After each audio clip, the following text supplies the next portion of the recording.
Bienvenue sur la chaîne. Si vous êtes nouveau, n'oubliez pas de vous abonner et d'activer la cloche de notification. Pedro et Cornelio se battent physiquement et Modesto arrive juste à temps pour les séparer. Cornelio met en garde Pedro de rester loin de sa famille, et Pedro l'avertit de la même manière. Pedro dit clairement à Béatrice que Tado sera élevé à Santa Catalina, qu'elle le veuille ou non. Juan est toujours choqué par la situation financière de Sarah, mais il devra quand même régler cela, car Sarah n'a peut-être pas voulu lui en parler par honte. Juan lui ordonne de ne rien dire à Sarah. Dante est rempli de cupidité en entendant cela de Juan et il lui conseille de partir en voyage avec Julita pour se détendre, car il est occupé ces derniers temps. Juan n'aime pas l'idée. Sarah et Julita discutent toujours des prix des engrais que Julita a commandés. Sarah prétend que c'est trop cher, mais Julita dit que c'est de la meilleure qualité et que la société l'utilise tout le temps. Elles conviennent plus tard de ne pas changer de fournisseur, mais Julita devrait au moins négocier avec les fournisseurs. Cornelio et Modesto sont au bar de Salvador. Tous deux accusent Modesto de prendre parti pour Pedro plutôt que pour son fils, car selon eux, Cornelio a été lésé et il a le droit de prendre sa revanche. Pedro rencontre Paloma et Tado en ville et emmène Tado déjeuner. Plus tard, il lui demande s'il aimerait vivre à la ferme, et Tado est très heureux d'entendre cela, surtout s'il peut emménager avec ses parents. Cela rappelle à Pedro sa jeunesse avec son frère. Simon dit à Brian que depuis la démission de Cornelio, son poste est vacant et donc il peut le prendre. Brian accepte avec joie et en parle plus tard à Jessica. Elle suggère que cela pourrait faire approuver leur relation par sa mère. Alondra est à moitié contente pour eux. Juan et Sarah parlent de la réunion du conseil et de la négociation à propos de l'achat d'engrais. Bien que Juan ne pense pas qu'il devrait changer quelque chose, Julita se plaint du fait que les femmes sont moins bien payées que les hommes dans l'entreprise. Juan lui dit d'en parler à Simon, car c'est lui qui s'occupe de la paie. Julita rencontre Modesto qui est très contrarié, et elle fait de son mieux pour le calmer. Deborah et Rosa discutent toujours de leur partenariat et en même temps, elles font des ragots sur Béatrice. Prospero arrive et Rosa lui parle des derniers développements, maintenant il devra discuter des détails avec Deborah car elle part voir Juan. Juan rend visite à Agustin et lui apporte de l'argent pour ses médicaments. Nous découvrons plus tard que Juan a payé la maison où vivent dont Agustin et sa famille, ce qui impressionne Sarah. Agustin se souvient de l'accident de Severiano et est vraiment triste car Severiano ne méritait pas de mourir ainsi. Le vieil homme semble avoir beaucoup de secrets et Sarah et Juan s'en rendent compte, mais Agustin ne peut pas révéler ce qui s'est passé car Simon a fui et a laissé don Severiano mourir alors même qu'il criait à l'aide. Maintenant, nous savons tout que Simon a laissé don Severiano mourir, mais Juan et Sarah ne le savent pas. Agustin leur dit que Severiano n'a pas reçu l'aide dont il avait besoin, il pourrait être en vie. Sarah pense que c'était dans l'ambulance, mais Juan pense qu'il y a autre chose. Sarah lui dit de laisser le vieil homme reposer. Julita rend visite à Mato à l'hôpital et Lucas ne veut pas les laisser seuls. Après plusieurs interruptions, ils partent. Mato dit à Julita d'aller être heureuse avec Juan, et il promet de ne plus la déranger. Elle est soulagée, mais se sent ensuite désolée que Mato se retire de la course. Quoi qu'il en soit, il lui dit de partir et elle est réticente.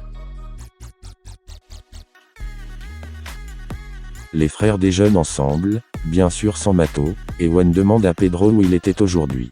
Il est dur dans ses paroles et lui dit qu'il n'a pas à expliquer où il était à qui que ce soit. Il parle ensuite de Mato et ils sont tous d'accord avec la décision de Juan de l'emmener dans un centre de réadaptation. Deborah arrive et personne n'est heureux de la voir. Lucas parle de son projet de kinésithérapie et Juan lui rappelle qu'ils n'ont rien convenu à ce sujet. Ils doivent attendre Sarah et en parler ensemble. Simon dit également à Juan qu'ils doivent acheter de nouveaux tracteurs pour la ferme. Sarah est chez Don Augustine, déjeunant avec lui et discutant de Severiano. Agustin révèle qu'ils n'étaient pas si proches de Don Severiano, mais qu'ils étaient d'accord sur beaucoup de choses. Juan doit encore calmer Simon et Deborah, les deux querelleurs commencent encore leur dispute habituelle. Pedro veut aussi partir, mais on lui rappelle qu'ils doivent parler du projet de Lucas lorsque Sarah arrive. Juan quitte la pièce et Deborah commence à souligner ce qu'ils doivent changer dans la maison.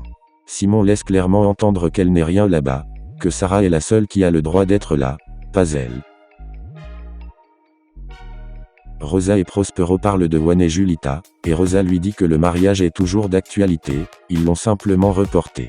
Prospero réalise en quelque sorte que Juan a traité sa femme de la même manière qu'il l'a traitée. Quoi qu'il en soit, il parle également du fait de ne pas faire affaire avec Deborah. Leurs filles arrivent avec des nouvelles de Mato et Berta les serres. Juan est prêt à partir avec l'un des chevaux quand Sarah arrive. Il lui dit qu'il veut faire une balade, comme il le faisait avec son père de son vivant. Il invite Sarah à le rejoindre sur le même cheval. Brandon et sa petite amie parlent de son 15e anniversaire et discutent également de son père inutile qui les a quittés il y a quelque temps. Simon et Pedro discutent de la façon dont Juan accepte si bien Sarah et Deborah. Pedro lui dit qu'il a un plan parfait pour mettre Deborah à mal, mais pas Sarah car elle est protégée par le testament. Juan et Sarah visitent les champs d'avocatiers et Juan raconte à Sarah comment leurs grands-parents ont commencé tout cela. Ils apprécient le moment, coupent même un des avocats et le mangent. On voit aussi comment les ouvriers aiment Juan. Béatrice parle avec Paloma et lui dit à quel point elle a peur car Cornelio ne sait même pas toute l'histoire. Quoi qu'il en soit, Paloma lui dit d'aller à l'église pour se soulager, elle lui dit qu'elle le fera, mais elle veut d'abord que Paloma s'occupe de Pedro.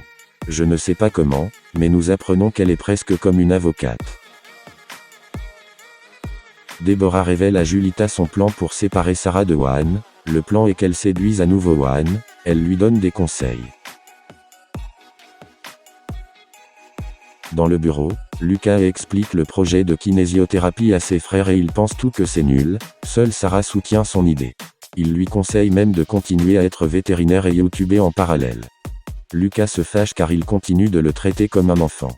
Sarah lui dit qu'elle croit en lui et Juan lui dit aussi, mais il pense juste qu'ils doivent faire beaucoup de recherches d'abord. Lucas est très offensé par Pedro qui lance des points valables mais de manière à suggérer qu'il dévalorise Lucas. Quoi qu'il en soit, Juan leur dit que parce que c'est cher, ils devront réduire les coûts à la principale entreprise pour faciliter le projet de Lucas, ce qui semble aussi énerver et Lucas réalise que son projet est un peu nul. Face au refus, Lucas devient furieux et menace de quitter la ferme, renonçant ainsi à son héritage, ce qui prouve encore plus qu'il est encore un enfant, comme l'a dit Pedro. Si vous avez aimé la vidéo, n'hésitez pas à cliquer sur j'aime, et partager.